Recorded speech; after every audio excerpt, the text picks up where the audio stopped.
Oke. Untuk menjelaskan, tidak ada pertanyaan sampai sini untuk dari awal sampai akhir, tidak ada ya. Mau masuk bab lain.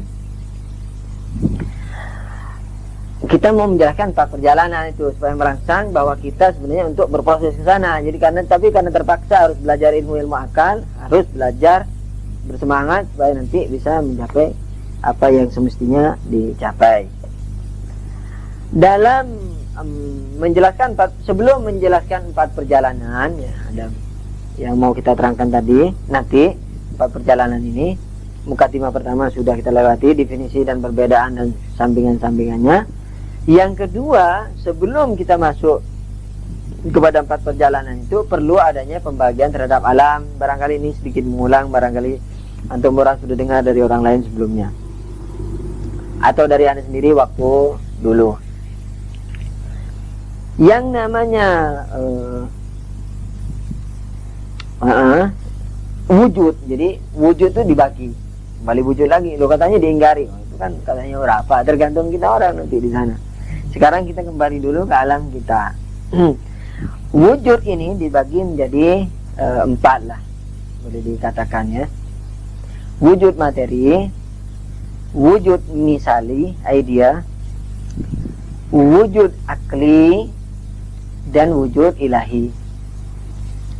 Wujud materi, wujud misali, TS, wujud misali, kemudian wujud akli, kemudian wujud ilahi. Nah, dari 4 ini, yang wujud ilahi tidak bisa disebut makhluk ya. Yang dari akli ke materi disebut makhluk. Kemudian walaupun pada istilah-istilah yang lain nanti makhluk itu hanya dimutlakkan, ditetapkan, dikatakan kepada dalam istilah tersendiri itu ya, kepada materi saja. Jadi yang dikatakan makhluk itu yang katakanlah dengan proses, tapi yang tidak dengan proses itu tidak disebut makhluk. Jadi masih terlalu dekat dengan keberadaan ilahiyah, walaupun makhluk, tapi karena terlalu dekat, tidak perlu proses dan sebagainya, itu disebut cahaya ilahiyah. Walaupun semuanya cahaya, cuman itu terang, yang ini redup. Nah, dari sisi tingkatan jelas ilahiyah ya Tuhan. Akli yang makhluk pertama, kemudian misali, barzakhi, itu makhluk setelah akal, kemudian setelah itu alam materi ini. Alam materi ini disebut dunia, asal kata dari dani, yakni rendah. Sallu ala nabi, Allahumma sholli ala Muhammad wa ala Muhammad.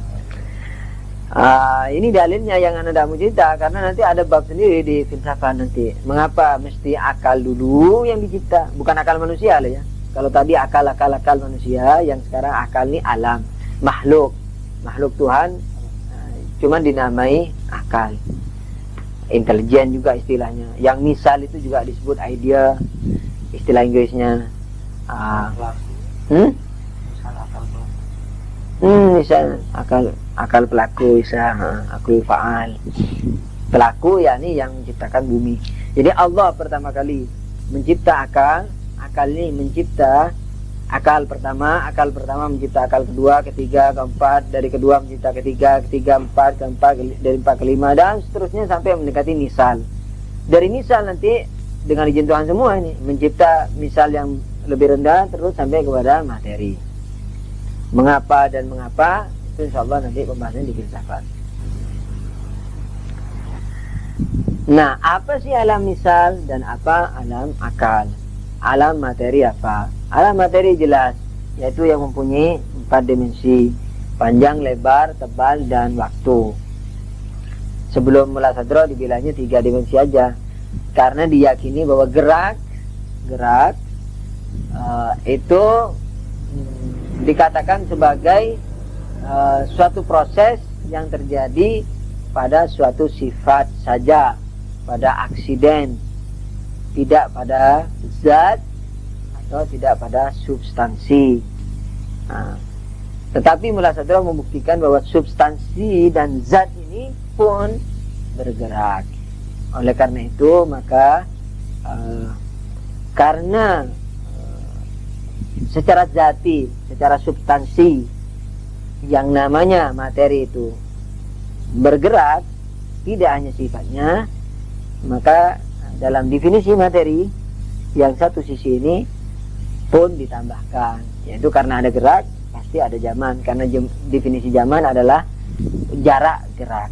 Jadi volume gerak atau jenjang atau panjangnya gerak, itu jarak gerak lah yang disebut dengan zaman. Sallu ala Nabi. Allahumma shalli ala Muhammad wa ali Muhammad. Nah, materi punya 4 dimensi, panjang, lebar, tebal, dan waktu. Jelas ya, bagaimana kita rasakan juga kita ini. Kemudian di atas materi ini ada misal tadi. Definisi misal itu apa? Yaitu semuanya deh. Ini definisi berantakan ya, pengertian yang Anda maksudkan. Yaitu semuanya sama dengan materi, cuman tidak ada beban. Nah, jadi beban. Nah, ini kan dengan adanya beban, alam materi ini disebut alam tabrakan, alam tasaduf, tazahum, alam tazahum. Jadi tazahum selalu. Misalnya anak ingin hidup, ya terpaksa padi anak tuai, kemudian berasnya, kan kalau dia kesakitan jerit-jerit tuh pak pohon padi diceloret gitu. Kalau zaman dulu, kalau sekarang pakai mobil traktor langsung digiling, dia kesakitan istilahnya. Ayam juga kita tangkap, kita sembelih. Udara yang tadinya zat asam kita hirup menjadi zat asam arang. Pokoknya alamnya alam tazahum, alam tabrakan, alam saling saling menjajah. Tapi ada yang dengan izin Tuhan dan bersifat natural, ada yang tidak dengan izin Tuhan. Ini disebut alam tazahum. Kenapa ada tazahum? Kenapa? Karena ada beban. Ya tadi itu beban panjang, lebar, dan tebal itu tadi, dan waktu itu bebannya. Sedangkan alam misal itu hanya memiliki bentuknya saja tanpa beban. Contohnya seperti Anda kalau mimpi, Anda melihat gunung, api, melihat temannya dalam mimpi. Nah itu nggak ada bebannya itu di sana. Panjang, lebar, dan tebalnya nggak ada. Tapi bentuk, rupa, sifat, dan sebagainya ada. Berpengaruh justru itu yang lebih dahsyat, karena dia sebabnya. Maka itu kalau ente mimpi tidur sama perempuan dalam mimpi, itu bisa mempengaruhi badannya. Karena itu lebih tinggi. Ketika Sallu ala Nabi.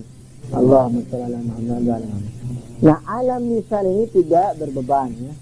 Tapi bentuk ada, semua ada. Nah, alam misal ini sebab daripada alam materi tentunya. Sebab daripada alam materi. Dia posisinya lebih kuat dan lebih sederhana karena tidak berbeban. Kemudian dengan izin Allah dia yang mencipta alam materi ini. Nah, dia juga disebut kitab qada dan qadar. Jadi kitab qada dan qadar itu keberadaannya di alam ini. Surga neraka keberadaannya pun di alam ini, di alam misal ini. Gitu.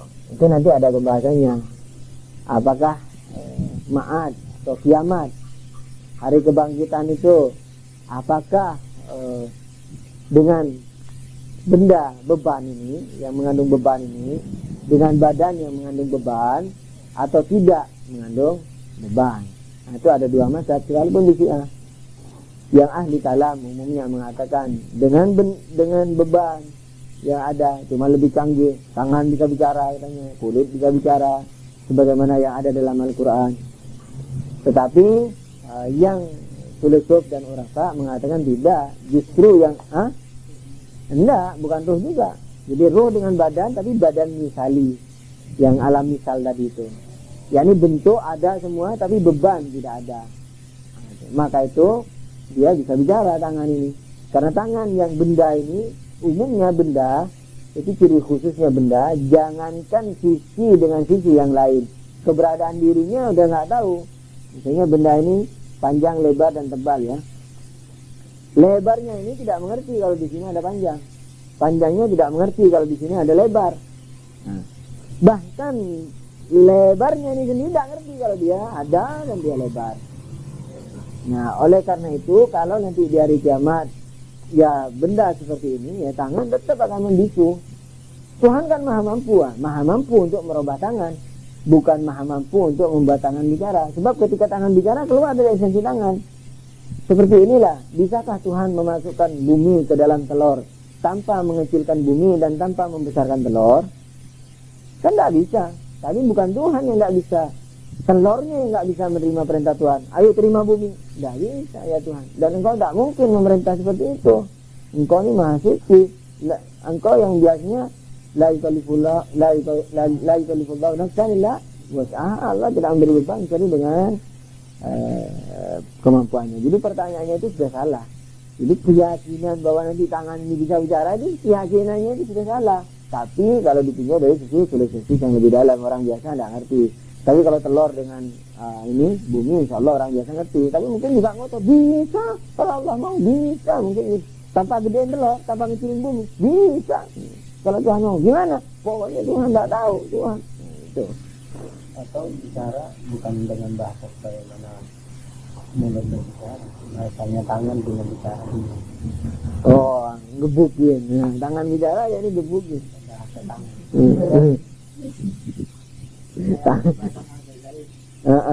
Api yang bisa membakar. Bukan pada suatu potensi membakar. Nah, esensinya membakar. Terus, Iya, sifatnya ada dua macam sifat. Sifat itu ada sifat lazim. Sifat lazim ini memang seakan-akan jadi zat dia. Jadi gitu. Jadi memang katanya Ibnu Sina kan nanti dalam definisi, nanti pelajaran logika pertama, nanti pelajarannya itu definisi. Definisi itu zat yang paling bagus itu zat.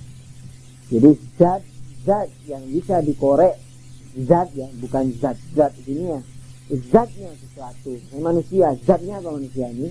Kalau ketahuan itu bagus. Makanya hebat tuh yang Aristoteles yang mendefinisikan manusia binatang rasional. Ya sekarang tidak ada orang mampu merubah. Sekalipun rasional ini mungkin sifat. Tapi saking lengketnya, saking menentukannya, maka menjadi zat. Zat itu bedanya, kalau unsur itu nggak ada, bubar. Hakikatnya dia bubar. Tapi kalau sifat ada nggak ada sama. Ini umpamanya ketawa. Tidak ketawa kita tetap manusia. Tidak filosof, tidak belajar, bodoh, pintar, tetap manusia. Tapi rasional buang. Tidak ada manusia lagi. Atau kebinatangannya dibuang, rasionalnya tok. Ini kayak malaikat. Bukan manusia lagi sudah. Kayak gitu. Tapi saking sulitnya mengerti zat, maka cukup definisi-definisi itu dengan sifat yang lazim. Yang sifat yang lazim ini yang seakan-akan zat. Ala kulli hal. Nah,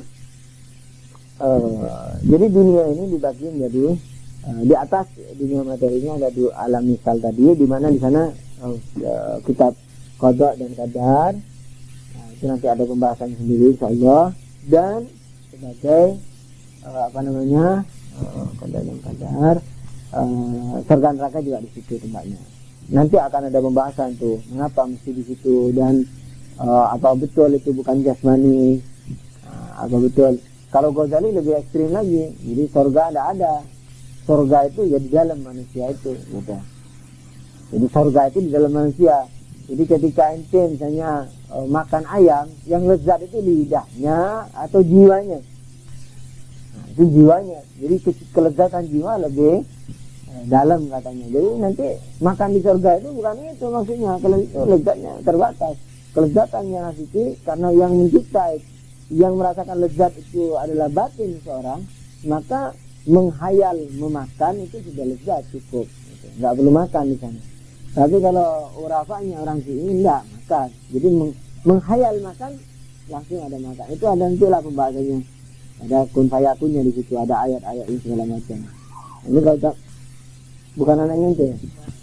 Jadi oleh karena itu anak harap question yang ada dibatasi dulu, karena ini sekedar contoh. Makanya itu mesti tahu ini dengan argumentasi sehingga bisa mempertahankan. Nah, oleh karena itu merangsanglah untuk belajar logika dan filsafat nanti. Jangan Anda tahu merangsangnya itu, tapi merangsangnya kadang-kadang cepat hilang, pupus. Nah, itu karena seakan-akan bertele-tele, padahal tak bertele-tele. Seakan-akan jelimet, padahal enggak, malas saja. Sallu ala Nabi. Nah, di atas alam misal ini ada yang namanya alam akli, alam akal, alam akal, alamul uqul jamaknya. Nah, ini dia apa esensinya? Hakikat sesuatu di sana bukan hanya lepas dari beban, tapi dari bentuk pun lepas juga. Yakni gimana? Kalau di dalam misal, ini manusia ya, manusia misalnya. Di alam materi ini dia beratnya berapa? 50 kilo umpamanya ya. 50 kilo dengan tangan, kaki yang sempurna, kepala yang sempurna, bentuk-bentuk yang sempurna, dan posisinya ya tangan di bahu, tidak di perut, dan sebagainya lah sesuai dengan posisinya. Di alam misal, semua tangan dengan posisi yang sama tadi, di bahu, tidak di perut, kepala di atas, tidak di bawah, dengan kaki dan sebagainya, semua seperti itu. Tapi beban nggak ada ya, panjang lebar tebal nggak ada, bentuk ada. Kalau di alam akal, bukan hanya beban yang hilang, tapi bentuk pun menjadi hilang. Jadi orang di sana, manusia di hakikat akal sana, dia punya tangan, kaki, mata, kepala, ini semua punya. Tapi tidak dalam suatu bentuk, dan tidak dalam tempat yang berbeda, karena nggak ada tempat. Jadi kakinya ya perutnya ya telinganya. Makanya kadang-kadang orang-orang Buddha itu barangkali ya, muka syafanya karena nggak sempurna, melihat suatu keadaan yang manusia hidungnya gajah, ini tangan sampai berapa tangan, itu gambarannya. Itu dari hasil tapa sebenarnya. Itu mungkin penemunya itu mungkin wali atau nabi atau macam-macam. Cuman yang mengikuti itu yang mungkin merubah ajaran-ajaran tadi. Jadi dirubahnya sebagai satu ajaran tersendiri. Nah itu. Sudah biar orang paham. Orang yang di gunung kita. Pertanyaannya. Jadi pertama ini makhluk diciptakan. Ini akal kedua itu dari akal pertama. Ini berarti makhluk. Makhluk. Ini sudah diciptakan dulu. Sekarang sudah sampai alam misal dan semua. Tapi yang bilang kita ini bisa mencapai ini semua gitu. Kalau kita sudah sampai di katakanlah di akal ke-10, berarti kita menjadi kolek di alam setelahnya. Itu kan makom yang antum bilang kita bisa menjadi ini, bisa menjadi di akal ke-1 misalnya. Itu kan kedudukan yang bisa kita capai. Padahal berarti kita bukan lagi makhluknya gitu. Bukan lagi menciptakan yang seterusnya. Kita nggak menciptakan. Kalau anak misalnya udah di akal kedua, anak nggak menciptakan kedua gitu. Tangan gitu. Padahal tadi lain. Malah jangan mengaku-aku. Paham ya? Apa yang maksudnya? Jadi kan anak sempat berkata tadi, ketika ente menjadi alam misal, ente berarti ente menjadi pencipta materi, kan gitu. Padahal ini kan sudah dicipta duluan dari dulu. Ketika ente nyampe, ente makom aja, ente mempunyai kesempurnaan itu. Maksud aneh itu. Jadi ketika ente menjadi penyebab materi, yakni sebab dan akibat kan nggak bisa dipisah. Satu, selama materi ada, ya misal pasti ada. Terus gitu. Nah, ketika ente menyatu dengan alam misal itu, ente sudah keluar dari alam waktu. Dulu sekarang sudah nggak ada. Jadi ente boleh dikatakan mencipta alam materi. Toh berkelanjutannya tetap ente jaga. Kalau ente mau makom, nggak apa-apa ente bilang makom. Tapi ketika ente menyatu dengan itu, ente tahu awal yang telah terjadi akan terjadi yang kok, karena itu seakan-akan perbuatan ente menyatu tuh. Ini bukan bukan menyatu ya ini ya kenalan itu siapa, oh dia akal alam misal, oh dia yang mencipta, apa kabar, enggak, itu jadi alam misalnya itu. Jadi betul-betul ente mencipta walaupun itu menciptanya duluan. Maka itu bisa aja hadis mengatakan Nur Muhammad, kemudian dari Nur itu kemudian yang mengajari malaikat apa segala macam, ya ketika Nabi itu sampai ke sana keluar dari alam waktu. Jadi betul-betul dia mengajar dulu dari zaman kita. Bagi hakikat nggak ada dulu, semua tercakupi. Tapi dia tetap bisa mencipta ya, Tadi? Iya, karena dia itu menjadi dia yang insan ini menjadi dia yang akal atau menjadi dia yang misal. Dan penciptaan itu kan terus menerus ya, berkelanjutan terus ini. Katakanlah mau toleransi sedikit kita orang yang dulu oke, ya ini sekarang. Penciptaan sekarang apa, langit, hujan, gerhana, matahari, semua kan terus itu. Kalau listrik ini anak putus, pasti sinar lampu ini mati. Kalau alam misal itu diputus, pasti matahari habis. Bukan hanya cahayanya, mataharinya bubar, lenyap, habis sudah saat bumi-buminya. Nah, karena sebabnya itu terus menjaga arus listrik terus masuk ke lampu, menyala terus. Dari akibat kemudian jadi sebabnya itu. Itulah namanya proses insan sempurna.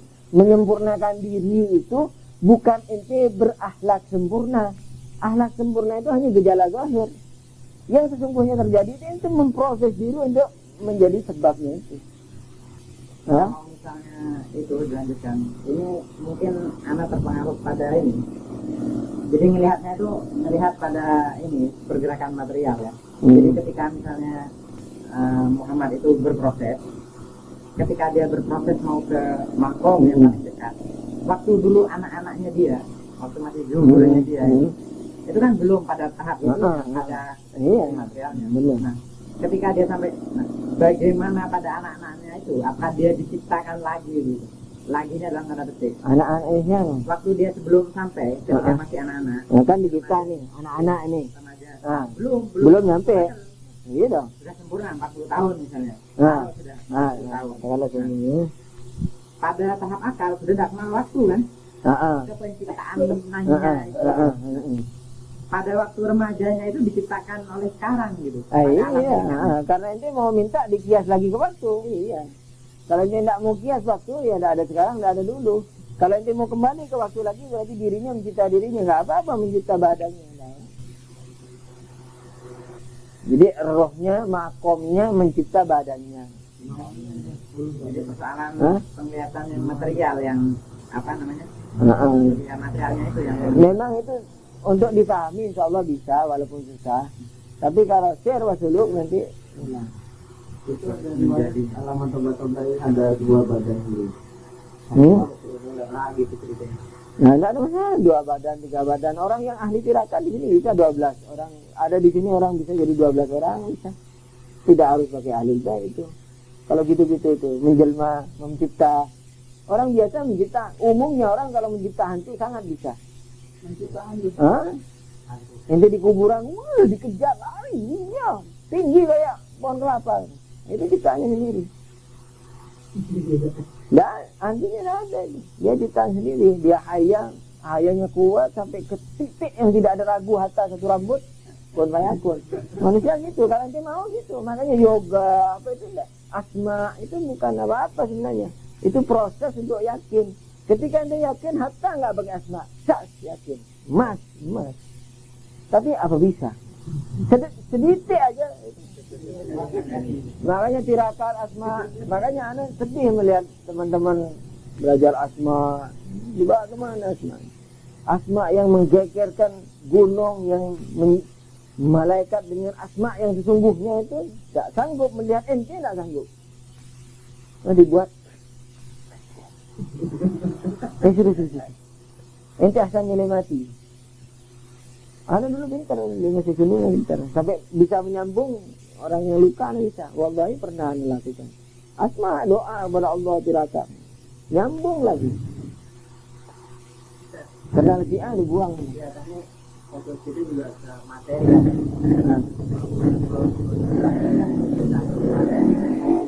Kita nggak bisa sebaliknya. ini kan ada pencitraan gitu timbul. Sekarang sebaliknya gitu. Kalau gempa bumi itu bala semuanya itu, tapi dari sebaliknya gitu, karena perbuatan jahat manusia itu. Itu dalam makanya ini serba pertanyaannya bagus-bagus, tapi seandainya kita memang bahas dari awal filsafatnya, nah insya Allah nanti tambah bagus lah, Anda akan tambah kuat.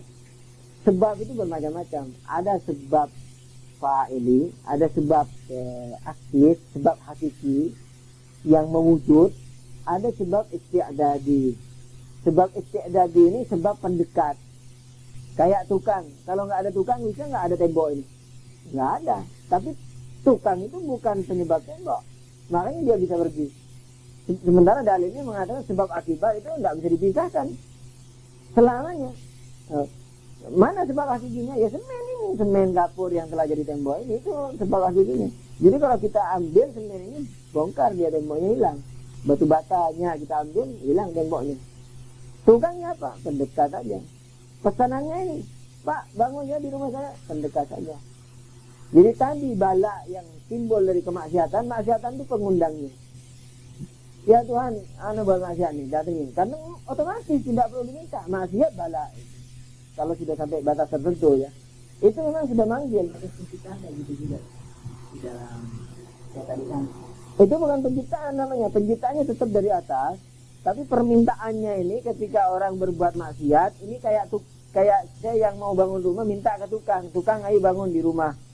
Nah itu, kan saya kan bukan penyebab yang hakiki, dia penyebab yang mengundang, yang meminta, pendekat saja. Jadi ketika orang berbuat maksiat, ini bukan seakan-akan, hakikatan dia mengundang bala itu. Nah, bala itu dari mana? Tetap dari yang atas, dari misal itu. Jadi sebab hakiki tetap dari atas. Yang bawah ini penyebab, tidak bisa kebalik.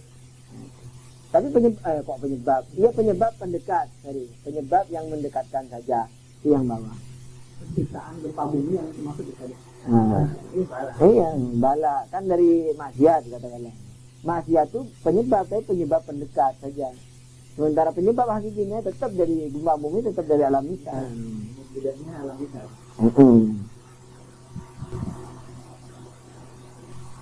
Ada lagi? Kalau nggak ada, kita formalnya kita tutup dulu ya. Sallu ala Nabi. Allahumma shalli ala Muhammad wa ali Muhammad. Ya Allah, ya Tuhan kami sebenarnya dengan mata yang terpejam dan dengan langkah yang tersiok melangkah mencoba untuk memperbaiki diri kami walaupun dengan kebodohan yang nyata ini. Oleh karena itu, kalau Engkau tidak menyinari kami dan membimbing kami, pastilah semakin hari kami akan semakin jauh darimu. Oleh karena itu, ampunkanlah kami, ampunkanlah kebodohan kami, dan dekatkanlah kami kepadamu. Amin ya rabbal alamin. Wassallallahu ala Muhammadin wa alihi tahirin. Allahumma shalli ala Muhammad wa alihi